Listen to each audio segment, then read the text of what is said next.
Welcome back to the Who's Yanks. Bienvenue à la Who's Yanks. We talk about Canada soccer and U.S. soccer. Today we're going to be talking about what Group B means for Canada in the women's national team and the CONCACAF Women's Championship Tournament in Monterrey, Mexico in July. So it's only in 2 months away or so. But yeah, we just did the USA's group, and Group B now will be Canada's group, which the last group to talk about in this tournament is there's only 8 teams. Top 2 from the group advance, which means that there would be a semifinal playoff right away. So it's kind of like the CONCACAF Nations League in a way it's formatted. But we've got just this, we've got Canada and a few other interesting teams here. But nonetheless, after I analyze these groups, Canada by far are, with the USA, one of the favorites to make it to the final, the finals, and square off. And as they are both own themselves the queens of CONCACAF, I should say, in this one. But yeah, we have to see how that all turns out. But nonetheless, looking at this group first look, as I did in the video, Canada are far expected to advance out of this group. Top 2 advance, and there's only one opponent that could probably challenge Canada if they really give it all they got. But nonetheless, you can't also underestimate other opponents. But without further ado, let's go ahead and just break down your Group B. But before I do that, I do want to give a quick reminder. This tournament, this CONCACAF Women's Championship, is doubling as one of the tournaments in the first only tournament ever that will count as a double qualifier, as one will be for the next year's World Cup in Australia and New Zealand, and then the next one in 2024 for the Olympics, as I believe, once again, correct me if I'm wrong, but the top 4 the top 4 teams that advance to the semifinals advance to the World Cup, I believe, and then the top 2 advance to the Olympics.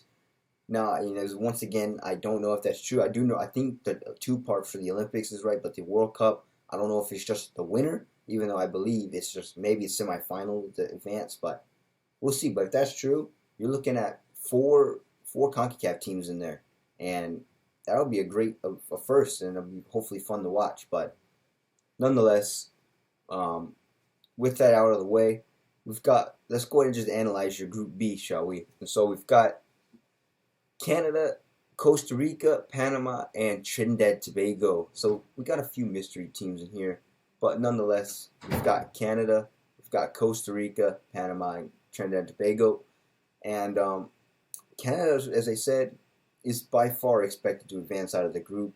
They've got Costa Rica, and I'll talk about these teams soon in depth. Costa Rica may put up a little challenge relative to other teams, but Panama and Trinidad and Tobago, for me, are 2 mystery teams, as I haven't seen them play, and I'm not familiar with them as I am for Jamaica and even Mexico.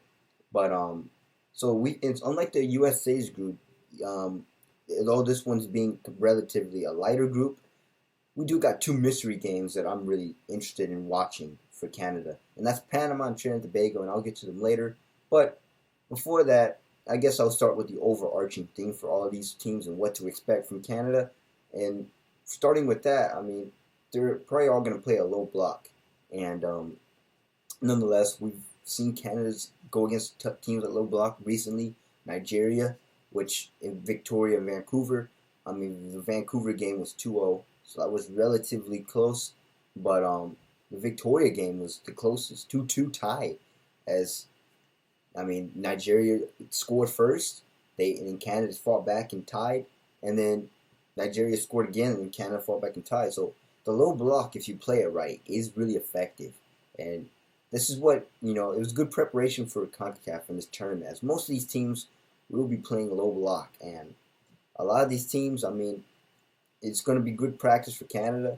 And once again, kind of like the USA, Canada is in a little transition where we are seeing a lot of young new names come up and emerge into the lineup, and in preparation for the departure of more senior players such as Stephanie LeBay, Christine Sinclair, probably on her way out very soon. I believe this might be one of her last World Cups in 2023, but we'll have to see, as she's already a legend, and Canada's already just nonetheless preparing for the departure of the players. So yeah, but overarching thing for Costa Rica, Panama, Trinidad and Tobago, I'm assuming they'll try and play a low block, and yeah, we can only see how these teams soon play. Costa Rica, as I said, compared to all the other teams, Costa Rica is probably going to be one of the other teams not afraid to back down and really trying to take it to Canada. By no means, I think Canada's still going to win at least 2-0, maybe 3-0. But compared to Panama and Trinidad and Tobago, once again, I never seen those two teams play, so I could be totally wrong here. But given how I've watched a little bit of Costa Rica play against the USA, I believe Canada could. I mean, that might be their toughest game. Maybe only a 2-0 win. Keep in mind, it's not being played in the U.S., so it is being played in Mexico at altitude. So I'm pretty sure Canada around this time is probably going to schedule a friendly. I don't know where, but they might schedule friendlies, I'm guessing, somewhere in maybe in the USA. Maybe they'll do Colorado or Salt Lake City where there's altitude practice there. But nonetheless, we just got to see where what kind of preparation they got. As I said in the U.S. video, USA is preparing for this by playing Columbia and Colorado, home of the Colorado Rapids of MLS, in their stadium at altitude for that. But could Canada potentially follow suit and play at the same stadium, or could they play at a different stadium, maybe at slightly less altitude, just to avoid kind of conflict with the USA? But I don't know. I've heard word on Canada's friendly. Maybe it's been released, but it hasn't been officially observed yet, I believe. But nonetheless, compared to all these teams, overarching, Costa Rica might not be afraid to back down. They will be good. They will be trying to take it to Canada, as Costa Rica are probably, looking at the names of these groups, are the second favorites of the group. So by no means Canada and Costa Rica are the favorites to advance. But nonetheless, we've got Panama and Trinidad and Tobago, which are two mystery teams for me. I've never seen them play, and I'll get to see them do so against Canada. And so I guess I'll start with Panama. Or both these teams we know are going to be super low block, so they're going to try and get under Canada's skin and frustrate them. But nonetheless, we just got to keep an eye out and see how both teams play. Panama, as I said, unfamiliar with them. However, it's not being played in Canada or the U.S., so it's being played on Mexico, so someone else's turf. So we'll see how these two teams play at altitude as well. Canada trying to probably break down most likely a low block from Panama. Panama's going to try and get under their skin and really frustrate the Canadian women's team and just play off their mistakes. And we'll see. Yeah, we'll see how Panama plays a low block. As I'm pretty sure they're going to do so. If not, they could be at Costa Rica and just really just go for it. And I don't know, really taking a second look at these two teams. Maybe Panama is really going to go toe-to-toe with Costa Rica. Maybe those two teams are similar. So, I mean, there's just a lot here that I can analyze here, especially with Panama and Trinidad and Tobago being a mystery team. But Panama, I mean, can go toe-to-toe with Costa Rica. That'll probably be a fun matchup to watch. But then, both teams, I'm pretty sure they're not going to play low block against each other, as they're probably very, very close in caliber. But nonetheless, the last team, you got Trinidad and Tobago, probably like Haiti. I mean, I don't know. I mean, I don't know anything about Trinidad and Tobago or how they play, so I get to watch them firsthand and learn from them. But I can guarantee, just like I've been saying, the Trimler pattern, they're gonna be playing a low block, and they're really gonna try and get under Canada's skin and frustrate them. And yeah, I mean, I don't know. I have a feeling that this could be either a blowout for this game, or it could be really a close game. It's going to be one or the other. But if Canada finds an early goal against Trinidad and Tobago, it's probably going to be a blowout, as Canada might just roll all over Trinidad and Tobago. But if it's a close, compact game, if Trinidad and Tobago plays a low block really, really well and gets under Canada's skin and frustrates them, we could be in for a really, really good game. But as I said, those two teams, we just got to watch and see how they play against each other. But nonetheless, I mean, pretty easy group compared to Group A for the USA. Canada should be, by and large, expected to advance. Costa Rica, as well as probably, depending on how they play, Panama. Those two teams are probably battling it out for who gets second and who takes the last place to advance. But Trinidad and Tobago probably are going to, if they're really, really not good as the other three teams, they might be the farming team here. So this group compared to the USA's group is probably a traditional type of generic group. You've got the heavy favorite, which is Canada, and so it could either be a traditional group or it could be a heavy group. So I guess I'll start with the traditional group, how I think it might be. Canada, the heavy favorite.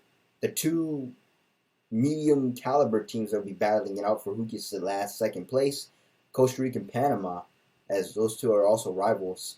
And then the deadbeat team, not of course I could be wrong, but the team that everybody's going to probably farm points off of, and that's Trinidad and Tobago. So this Group B is exactly like the traditional group, and nonetheless, Canada by and large, if it's going to be like that, Canada could finish undefeated with 9 points, I'm guessing. I'm not making a projection, but I'm just saying maybe they could with 9 points. Maybe Costa Rica and Panama, if they're on equal caliber teams, maybe finishing with 4. And then, one goal differential playing a big factor in Trinidad and Tobago with none. But, yeah, we just got to see how that all works out. But, yeah, this would be an interesting result. But nonetheless, that's pretty much your Group B breakdown for Canada. Once again, it's in Monterrey, Mexico, at altitude. I forgot to mention, it won't be at BBV Stadium, as USA's group is in BBV Stadium, I believe. But instead, Canada will play at Tigres Stadium, or Stadio University. But home of Tigres, UNAO of Liga MX. But nonetheless, this should be an interesting game, or all these games should be interesting for Canada. Seeing how they break down the low block, seeing how they play. But by and large, they should be expected to advance. So pretty much that does it. I don't have anything else to say. So we just got, once again, 2 mystery teams for me. Panama, Trinidad and Tobago. Can't wait to see how they play. And it's either going to be close or they probably just blown open the door from Canada. So we can only find out and watch them play. But that is it. If you like this video, make sure you like, share, subscribe, tell your friends about it. Also remember to hit the bell notification, that way you know when a video is posted or uploaded. And also tell your friends, Canada nonetheless is expected to advance out of a relatively easy Group B.